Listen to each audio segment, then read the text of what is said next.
Hey guys, welcome back to my YouTube channel. My name is Shubham. आप देख रहे हो अंशु फिनटेक। आज की इस वीडियो में रिव्यू करने वाले हैं Motilal Oswal large cap fund को। जानेंगे इस फंड के बारे में पूरी डिटेल एंड बताएंगे कि इस फंड में आपको इन्वेस्टमेंट करना चाहिए या नहीं करना चाहिए। तो चलिए इस फंड के बारे में डिटेल जानते हैं। इस फंड को लेकर आया है मोतीलाल ओसवाल म्यूचुअल फंड ने। इस फंड का जो बेंचमार्क है वो है निफ्टी 100 टोटल रिटर्न इंडेक्स, यानी निफ्टी 100। इसका सीधा मतलब है कि इंडिया के टॉप जो 100 कंपनीज है उसी कंपनीज में से कुछ कंपनीज को उठाएगा और उससे अपनी होल्डिंग्स बनाएगा, और जो भी पैसा आप इन्वेस्टमेंट करोगे आपका पैसा उन्हीं जो होल्डिंग्स में सेलेक्ट हुए स्टॉक है उसमें आपका इन्वेस्टमेंट होगा।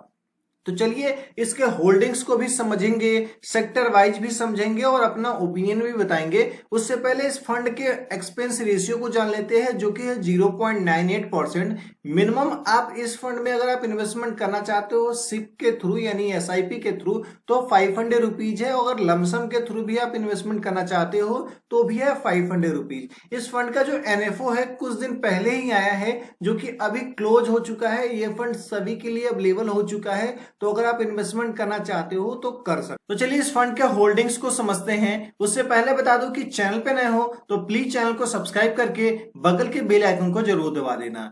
इसके होल्डिंग्स की बात करूं तो इसके होल्डिंग्स के अंदर टोटल के टोटल 30 स्टॉक है, यानी कि इस फंड में जो भी आप पैसा इन्वेस्टमेंट करते हो आपका जो पैसा है वो इन 30 कंपनीज में इन्वेस्टमेंट होने वाला है। यह जो टोटल के टोटल जो 30 कंपनीज है वो निफ्टी 100 के जो 100 स्टॉक है उसमें से 30 स्टॉक को उन्होंने उठाया हुआ है। ये जो 30 जो स्टॉक है इंडिया के टॉप कंपनीज हैं जिसमें आपका पैसा इन्वेस्टमेंट होने वाला है।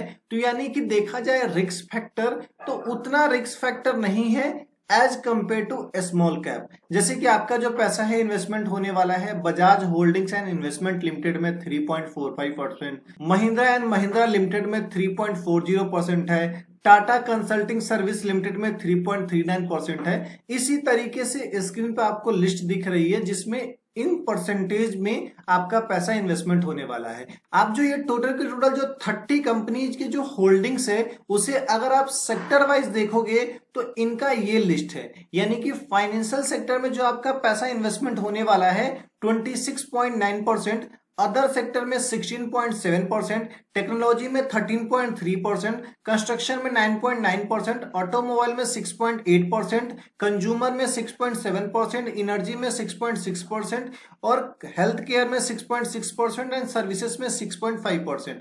यानी कि जो आपका जो पैसा है डिफरेंट डिफरेंट सेक्टरों में इन्वेस्टमेंट हो रहा है, और जो भी पैसा आपका इन्वेस्टमेंट हो रहा है वो निफ्टी के टॉप 100 जो कंपनीज हैं उन्हीं के 30 जो स्टॉक इन्होंने सिलेक्ट किया है उसमें आपका इन्वेस्टमेंट हो रहा है छोटा छोटा परसेंटेज में। तो ये तो रही इनके होल्डिंग्स का। तो कैसा लग रहा है आपको होल्डिंग्स? अच्छा लग रहा है, खराब लग रहा है? कमेंट सेक्शन में कमेंट करिएगा। इस फंड को लेकर जो मेरा ओपिनियन है, होल्डिंग्स इसके काफी अच्छे हैं, यानी कि ज्यादातर जो पैसा है इन्होंने फाइनेंशियल सेक्टर में इन्वेस्टमेंट कर रहा है। वेल एंड गुड, करना चाहिए, क्योंकि अगर इंडिया को ग्रो करना है तो फाइनेंशियल सिस्टम यानी कि जो बैंक हमारे हैं, इंश्योरेंस सेक्टर है, इनको ग्रो होना ही होगा, तभी जो है हमारा इंडिया ज्यादातर ग्रो होगा। रही बात इस फंड में हमें पैसे इन्वेस्टमेंट करना चाहिए या नहीं करना चाहिए, तो लार्ज कैप फंड है, यानी कि आपका जो पैसा है वही इन्वेस्टमेंट होगा जो बड़ी बड़ी कंपनीज हैं, जो हमारे इंडिया के टॉप 30 कंपनीज नहीं बोल सकते हम, टॉप 100 में से जो 30 कंपनीज हैं उनमें इन्वेस्टमेंट होगा। तो यानी कि रिस्क फैक्टर है मॉडरेट, हम इसको बोल सकते हैं, टोटली हाई रिस्क नहीं बोल सकते। बाकी आप चाहे तो ये अपने कैपिटल का कुछ परसेंटेज पैसा आप इसमें इन्वेस्टमेंट कर सकते हो। बाकी कोई भी इन्वेस्टमेंट करने से पहले आप अपने फाइनेंशियल एडवाइजर का सलाह जरूर ले लेना। बाकी कैसी लगी वीडियो आप हमें कमेंट करके जरूर बताइएगा। मिलेंगे इस तरीके के नेक्स्ट वीडियो में, तब तक के लिए धन्यवाद। Stay safe, take care.